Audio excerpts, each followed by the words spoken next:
Hi friends, എല്ലാവർക്കും നമസ്കാരം. എല്ലാവരും സുഖമായിട്ടും സേഫായിട്ടൊക്കെ ഇരിക്കുന്നുണ്ടെന്ന് വിശ്വസിക്കുന്നു. ഞാനിവിടെ സുഖമായിട്ടൊക്കെ ഇരിക്കണം.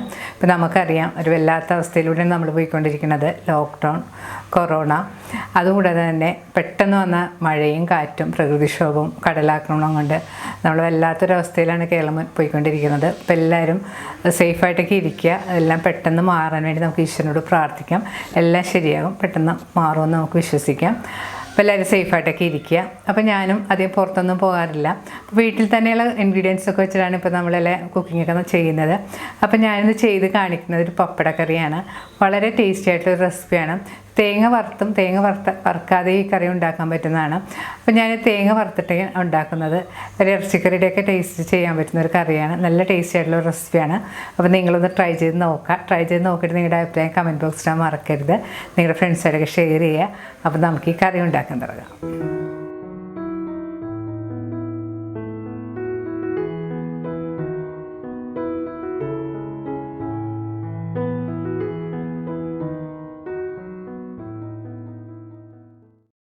കറി ഉണ്ടാക്കാനായിട്ട് ഞാനിവിടെ ഒരു ചെറിയ പാക്കറ്റ് പപ്പടമാണ് എടുത്തിരിക്കുന്നത്.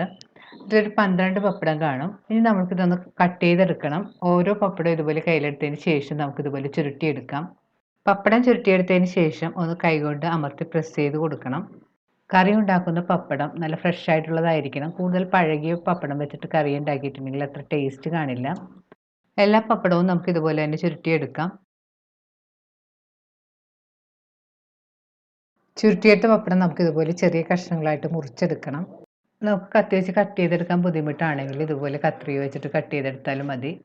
പപ്പടമെല്ലാം ഇതുപോലെ കഷ്ണങ്ങളായിട്ട് മുറിച്ചെടുത്തിട്ടുണ്ട്. ഇനി നമുക്ക് കറിക്ക് ഒരു അരപ്പുണ്ടാക്കണം. അതിനുള്ള ഇൻഗ്രീഡിയൻസ് ആണ്. ഇത് വറുത്തരക്കാനുള്ളതാണ്. അതിനായിട്ട് ഞാനിവിടെ എടുത്തിരിക്കുന്നത് 1 കപ്പ് തേങ്ങ ചിരവിയത്, 2 ചെറിയ ഉള്ളി, കുറച്ച് കറിവേപ്പില. ഇനി നമുക്ക് വേണ്ടത് 1 ടീസ്പൂൺ കുരുമുളക്, 1/2 ടീസ്പൂൺ വലിയ ജീരകം, 3 ഗ്രാമ്പ്, 1 ഏലക്ക, ഒരു ചെറിയ കഷ്ണം പട്ട. ഇത് കറിക്ക് ആവശ്യമുള്ള മസാലപ്പൊടികളാണ്. 2 ടീസ്പൂൺ മല്ലിപ്പൊടി, 1/2 ടീസ്പൂൺ മഞ്ഞൾപ്പൊടി, 1 ടീസ്പൂൺ കാശ്മീരി ചില്ലിപ്പൊടി, 1/2 ടീസ്പൂൺ സാധാരണ മുളക് പൊടി. കറിക്ക് ആവശ്യമുള്ള തേങ്ങയെല്ലാം ഒന്ന് വറുത്തെടുക്കണം. അതിനായിട്ട് ഞാനൊരു ചീനച്ചട്ടി ചൂടാക്കാൻ വെച്ചിട്ടുണ്ട്. ചീനച്ചട്ടി ചൂടാകുമ്പോൾ അതിലേക്ക് 1 ടീസ്പൂൺ വെളിച്ചെണ്ണ ഒഴിച്ചു കൊടുക്കാം. എണ്ണ നല്ലതുപോലെ ചൂടാകുമ്പോൾ ഇതിലേക്ക് എടുത്തു വെച്ചിരിക്കുന്ന തേങ്ങ ചിരവിയതും കൂടെ ചേർത്ത് കൊടുക്കാം. ഇതിലേക്ക് ഉള്ളിയും വേപ്പിലയും കൂടി ചേർത്ത് കൊടുക്കാം. ഇനി ഇത് സ്പൂൺ കൊണ്ട് നന്നായിട്ട് ഇളക്കി കൊടുക്കണം. കൈ എടുക്കാതെ തന്നെ നന്നായിട്ട് ഇളക്കി കൊടുക്കണം, അല്ലെങ്കിൽ തേങ്ങയുടെ അടിഭാഗമൊക്കെ പെട്ടെന്ന് കരിഞ്ഞു പോകും. സ്റ്റവ് ഒരു മീഡിയം ഫ്ലെയിമിൽ വെച്ച് കുറച്ച് സമയമെടുത്ത് വേണം വറുത്തെടുക്കാനായിട്ട്. നമ്മൾ സാധാരണ തീയൽ മസാലയൊക്കെ ഉണ്ടാക്കുന്നത് പോലെ തന്നെയാണ് ഇത് ചെയ്യുന്നത്. പക്ഷെ കുറച്ച് വ്യത്യാസമാണ്. തീയൽ മസാല ചേർക്കുന്നത് ചെറിയ ജീരകമാണെങ്കിൽ ഇതിൽ നമ്മൾ ചേർക്കുന്നത് വലിയ ജീരകവും ഇറച്ചി മസാലയും ഒക്കെയാണ്. വറുത്തരച്ച് ഇറച്ചിക്കറിയൊക്കെ ഉണ്ടാക്കുന്ന ഒരു ടേസ്റ്റാണ് നമ്മൾ ഈ പപ്പടക്കറി ഉണ്ടാക്കുന്നത്. ഇപ്പോൾ തേങ്ങ ചെറുതായിട്ട് ബ്രൗൺ കളറായി തുടങ്ങിയിട്ടുണ്ട്. ഈ സമയത്ത് നമുക്കിതിലേക്ക് എടുത്തു വെച്ചിരിക്കുന്ന കുരുമുളക്, വലിയ ജീരകം, ഏലക്ക, ഗ്രാമ്പു, പട്ടയും കൂടി ചേർത്ത് കൊടുക്കാം. അപ്പോൾ ചേർത്തതിന് ശേഷം വീണ്ടും നന്നായിട്ട് വറുത്തെടുക്കണം. ഇപ്പോൾ തേങ്ങ നല്ല ബ്രൗൺ കളറായി തുടങ്ങിയിട്ടുണ്ട്. ഈ സമയത്ത് നമുക്കിതിലേക്ക് എടുത്തു വെച്ചിരിക്കുന്ന മസാലപ്പൊടികളും കൂടി ചേർത്ത് കൊടുക്കാം. പൊടികൾ ചേർത്തതിന് ശേഷം സ്റ്റവ് ലോ ഫ്ലെയിമിൽ വെച്ച് വീണ്ടും നന്നായിട്ട് വഴറ്റി കൊടുക്കണം. പ്രത്യേകം ശ്രദ്ധിക്കണം, ലോ ഫ്ലെയിമിൽ തന്നെ വെച്ച് വഴറ്റിയെടുക്കാനായിട്ട്. അല്ലെങ്കിൽ പൊടികൾ പെട്ടെന്ന് കരിഞ്ഞു പോകും. 2 മിനിറ്റ് നന്നായിട്ട് വഴറ്റിയതിന് ശേഷം നമുക്ക് സ്റ്റവ് ഓഫ് ചെയ്യാം. ഞാനിതിലേക്ക് ഒരു 1/2 ടീസ്പൂൺ ഗരം മസാലപ്പൊടിയും കൂടി ചേർത്ത് കൊടുത്തിട്ടുണ്ട്. അതിന് ശേഷം വീണ്ടും നന്നായിട്ട് വഴറ്റി കൊടുക്കണം. സ്റ്റവ് ഓഫ് ചെയ്താലും കുറച്ച് നേരം നമ്മൾ നന്നായിട്ട് ഇളക്കിക്കൊണ്ടിരിക്കണം. ഗരം മസാലപ്പൊടി ചേർക്കുമ്പോൾ ശ്രദ്ധിക്കേണ്ടത് കൂടിപ്പോകരുത്. നമ്മൾ കുറച്ച് മസാലയൊക്കെ നേരത്തെ ചേർത്തിട്ടുള്ളതാണ്. ഇനി വറുത്തെടുത്ത മസാല നമുക്കൊരു പ്ലേറ്റിലേക്ക് മാറ്റി വെക്കാം. ഇത് കുറച്ച് തണുത്തതിന് ശേഷം വേണം നമ്മൾ അരച്ചെടുക്കാനായിട്ട്. ഇനി കട്ട് ചെയ്ത് വെച്ചിരിക്കുന്ന പപ്പടം നമുക്ക് വറുത്തെടുക്കണം. പപ്പടം വറുത്തെടുക്കാനായിട്ട് ഞാനിവിടെ ഒരു ചീനച്ചട്ടി ചൂടാക്കാൻ വെച്ചിട്ടുണ്ട്. ചട്ടി ചൂടാകുമ്പോൾ നമുക്ക് അതിലേക്ക് കുറച്ച് ഓയിൽ ഒഴിച്ച് കൊടുക്കാം. പപ്പടം വറുത്തെടുക്കാനായിട്ട് വെളിച്ചെണ്ണയോ അല്ലെങ്കിൽ വെജിറ്റബിൾ ഓയിലോ, നിങ്ങൾക്ക് ഇഷ്ടമുള്ള ഏത് ഓയിൽ വേണമെങ്കിലും ഉപയോഗിക്കാം. എണ്ണ നല്ലതുപോലെ ചൂടാകുമ്പോൾ നമുക്കിതിലേക്ക് അരിഞ്ഞു വെച്ചിരിക്കുന്ന പപ്പടം കുറേശ്ശെയായിട്ട് ഇട്ട് വറുത്തെടുക്കണം. പപ്പടം ഇട്ടതിന് ശേഷം സ്റ്റവ് ലോ മീഡിയം ഫ്ലെയിമിൽ വെച്ച് വേണം വറുത്തെടുക്കാനായിട്ട്, അല്ലെങ്കിൽ പപ്പടം പെട്ടെന്ന് കരിഞ്ഞു പോകും.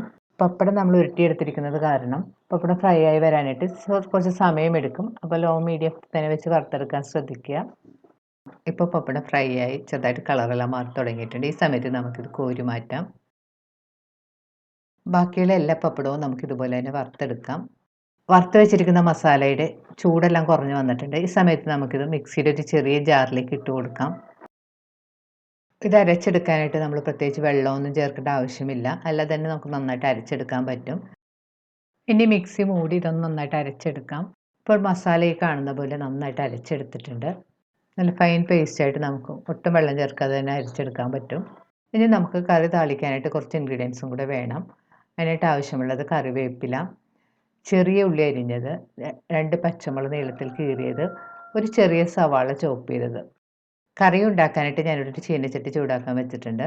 ചട്ടി ചൂടായി വരുമ്പോൾ അതിലേക്ക് നമുക്ക് 2 ടേബിൾ സ്പൂൺ വെളിച്ചെണ്ണ ഒഴിച്ചു കൊടുക്കാം. അതുപോലുള്ള നാടൻ കറികളെല്ലാം നമ്മൾ വെളിച്ചെണ്ണയിൽ ഉണ്ടാക്കുന്നതാണ് എപ്പോഴും നല്ലത്. വെളിച്ചെണ്ണ നന്നായിട്ട് ചൂടായി വരുമ്പോൾ ഇതിലേക്ക് 1 ടീസ്പൂൺ കടുകിട്ട് പൊട്ടിക്കണം. കടുക് നല്ലതുപോലെ പൊട്ടി വരുമ്പോൾ ഇതിലേക്ക് കുറച്ച് കറിവേപ്പില ചേർത്ത് മൂപ്പിക്കാം. വേപ്പില നന്നായിട്ട് മൂത്ത് വരുമ്പോൾ ഇതിലേക്ക് നമുക്ക് അരിഞ്ഞു വെച്ചിരിക്കുന്ന ചെറിയ ഉള്ളിയും കൂടി ചേർത്ത് വീണ്ടും നന്നായിട്ട് വഴറ്റി കൊടുക്കണം. ചെറിയ ഉള്ളി ചേർത്ത് 2-3 മിനിറ്റ് നന്നായിട്ട് വഴറ്റിയതിന് ശേഷം ഇതിലേക്ക് ചോപ്പ് ചെയ്ത് വെച്ചിരിക്കുന്ന സവാളയും പച്ചമുളകും കൂടി ചേർത്ത് കൊടുക്കാം. സവാള ചേർത്ത് നന്നായിട്ട് വഴറ്റി കൊടുക്കണം. സവാളയുടെ പച്ചമണമൊക്കെ മാറുന്നവരെ ഒന്ന് നന്നായിട്ട് വഴറ്റി കൊടുക്കാം. സവാള ഒന്ന് നന്നായിട്ട് വഴന്ന് വരാനായിട്ട് നമുക്കിതിലേക്ക് 1/2 ടീസ്പൂൺ ഉപ്പുപൊടിയും കൂടി ചേർത്ത് കൊടുക്കാം. ഉപ്പുപൊടി ചേർത്ത് വീണ്ടും നന്നായിട്ട് വഴറ്റി കൊടുക്കണം. ഇപ്പോൾ സവാള മൂത്ത് ചെറുതായിട്ട് കളറെല്ലാം മാറി തുടങ്ങിയിട്ടുണ്ട്. ഈ സമയത്ത് നമുക്കിതിലേക്ക് 1/2 ടീസ്പൂൺ ജിഞ്ചർ ഗാർലിക് പേസ്റ്റും കൂടെ ചേർത്ത് കൊടുക്കാം. നിങ്ങളുടെ കയ്യിൽ ജിഞ്ചർ ഗാർലിക് പേസ്റ്റ് ഇല്ലെങ്കിലും കുഴപ്പമൊന്നുമില്ല. അതിന് പകരമായിട്ട് 1 ടീസ്പൂൺ വെളുത്തുള്ളി ചോപ്പ് ചെയ്തതും 1/2 ടീസ്പൂൺ ഇഞ്ചി ചോപ്പ് ചെയ്തതും കൂടെ ചേർത്ത് നന്നായിട്ട് വഴറ്റി കൊടുത്താൽ മതി. ഇപ്പോൾ സവാളയെല്ലാം മൂത്ത് ചെറിയൊരു ബ്രൗൺ കളറായി തുടങ്ങിയിട്ടുണ്ട്. ഈ സമയത്ത് നമുക്കിതിലേക്ക് അരച്ചു വെച്ചിരിക്കുന്ന അരപ്പും കൂടെ ചേർത്ത് കൊടുക്കാം. അരപ്പ് ചേർക്കുന്ന സമയത്ത് സ്റ്റവ് ഒരു ലോ ഫ്ലെയിമിൽ വെച്ചിട്ട് ചേർത്ത് കൊടുത്താൽ മതി. അരപ്പ് ചേർത്തതിന് ശേഷം 2 മിനിറ്റ് വീണ്ടും നന്നായിട്ടൊന്ന് വഴറ്റി കൊടുക്കാം. കൂടുതൽ സമയമൊന്നും വഴറ്റേണ്ട ആവശ്യമില്ല. കാരണം മസാലയൊക്കെ നമ്മൾ നേരത്തെ തന്നെ നന്നായിട്ട് മൂപ്പിച്ചെടുത്തിട്ടുള്ളതാണ്. 2-3 മിനിറ്റ് ലോ ഫ്ലെയിമിൽ വെച്ച് നന്നായിട്ട് വഴറ്റിയതിന് ശേഷം ഇതിലേക്ക് നമുക്ക് പാകത്തിനുള്ള വെള്ളം ചേർത്ത് കൊടുക്കണം. ഞാനിവിടെ അരച്ചെടുത്ത മിക്സിയുടെ അകത്ത് കുറച്ച് വെള്ളം ഒഴിച്ചിട്ട് നന്നായിട്ടൊന്ന് മിക്സ് ചെയ്തിട്ടാണ് ചേർത്ത് കൊടുത്തിരിക്കുന്നത്. ആദ്യം ഞാനിവിടെ 1 കപ്പ് വെള്ളമാണ് ചേർത്ത് കൊടുത്തിരിക്കുന്നത്. പിന്നീട് ആവശ്യമുണ്ടെങ്കിൽ നമുക്ക് ചേർത്ത് കൊടുക്കാം. വെള്ളം ചേർത്തതിന് ശേഷം നന്നായിട്ട് മിക്സ് ചെയ്ത് യോജിപ്പിക്കണം. ഇപ്പോൾ ഇതിൻ്റെ ഗ്രേവി നല്ല തിക്കാണ്. ഞാനിതിലേക്ക് വീണ്ടും 1 കപ്പ് വെള്ളം കൂടി ചേർത്ത് കൊടുക്കുന്നുണ്ട്. വെള്ളം ചേർത്ത് കഴിഞ്ഞ് നന്നായിട്ട് മിക്സ് ചെയ്ത് യോജിപ്പിക്കാം. ഇനി ഇത് നന്നായിട്ടൊന്ന് തിളപ്പിക്കണം. ഇതിൽ ചേർത്തിരിക്കുന്ന സവാളയെല്ലാം ഒന്ന് നന്നായിട്ട് കുക്കായി ഗ്രേവിയൊക്കെ ഒന്ന് ചെറുതായിട്ട് കുറുകി വരണം. ഗ്രേവി കൂടുതൽ തിക്കാണെന്ന് തോന്നിയാൽ പാകത്തിന് വെള്ളം ചേർത്ത് കൊടുക്കാം. ഞാനിപ്പോൾ ഇതിലേക്ക് 2 കപ്പ് വെള്ളം ചേർത്ത് കൊടുത്തിട്ടുണ്ട്. ഗ്രേവി കുറച്ച് ലൂസായിട്ടിരിക്കുന്നതാണ് നല്ലത്. കാരണം പപ്പടം ചേർത്ത് കഴിയുമ്പോഴത്തേക്കും കുറച്ച് സമയം ഇരുന്ന് കഴിയുമ്പോഴത്തേക്കും കറി നന്നായിട്ട് കുറുകി വരും. ഇപ്പോൾ ഗ്രേവിയെല്ലാം നന്നായിട്ട് തിളക്കാൻ തുടങ്ങിയിട്ടുണ്ട്. ഈ സമയത്ത് നമുക്ക് ഇതിലേക്ക് പാകത്തിനുള്ള ഉപ്പുപൊടിയൊക്കെ ചേർത്ത് കൊടുക്കാം. ഉപ്പുപൊടി ചേർക്കുമ്പോൾ പ്രത്യേകം ശ്രദ്ധിക്കണം. കാരണം നമ്മൾ സവാള വഴറ്റിയപ്പോഴത്തേക്കും കുറച്ച് ഉപ്പ് ചേർത്തിട്ടുള്ളതാണ്. പിന്നെ പപ്പടത്തിനും പാകത്തിനുള്ള ഉപ്പെല്ലാം ഉണ്ടാവും. അപ്പം നോക്കിയിട്ട് പിന്നീട് ചേർത്ത് കൊടുത്താൽ മതി. ഞാനിവിടെ ഉപ്പ് ചേർക്കുന്ന വീഡിയോയിൽ വന്നിട്ടില്ല. ആ സമയത്ത് ക്യാമറ ഓൺ ചെയ്യാൻ മറന്നുപോയതാണ്. അപ്പോൾ നിങ്ങളുടെ പാകത്തിനനുസരിച്ചുള്ള ഉപ്പ് ചേർത്ത് കൊടുക്കുക. ഇപ്പോൾ ഗ്രേവിയിലേക്ക് കാണുന്നവർ ചെറുതായിട്ട് കുറുകി തുടങ്ങിയിട്ടുണ്ട്. ഈ സമയത്ത് നമുക്കിതിലേക്ക് വറുത്ത് വെച്ചിരിക്കുന്ന പപ്പടം ചേർത്ത് കൊടുക്കാം. പപ്പടം ചേർത്ത് നന്നായിട്ട് മിക്സ് ചെയ്ത് യോജിപ്പിക്കാം. പപ്പടം ചേർത്ത് പിന്നെ കൂടുതൽ കുക്ക് ചെയ്യേണ്ട ആവശ്യമില്ല. പപ്പടം ചേർത്ത് തിളച്ച് വരുമ്പോഴത്തേക്കും നമുക്ക് സ്റ്റവ് ഓഫ് ചെയ്യാം. പപ്പടം ഇട്ട് കുറച്ച് നേരം കഴിയുമ്പോഴത്തേക്കും കറി നന്നായിട്ട് കുറുകി വരും. കറി കൂടുതൽ തിക്കായി പോവുകയാണെങ്കിൽ കുറച്ച് ചൂടുവെള്ളം വേണമെങ്കിൽ നമുക്ക് ചേർത്ത് കൊടുക്കാം. ടേസ്റ്റ് ചെയ്ത് നോക്കിയിട്ട് പാകത്തിനുള്ള ഉപ്പുപൊടിയും കൂടെയൊക്കെ ചേർത്ത് കൊടുക്കണം. അപ്പോൾ നമ്മുടെ രുചികരമായ പപ്പടക്കറി റെഡി ആയിട്ടുണ്ട്. വീണ്ടും ഇതുപോലെ നല്ല അടിപൊളി റെസിപ്പി ആയിട്ട് നമുക്ക് കാണാം. Thank you.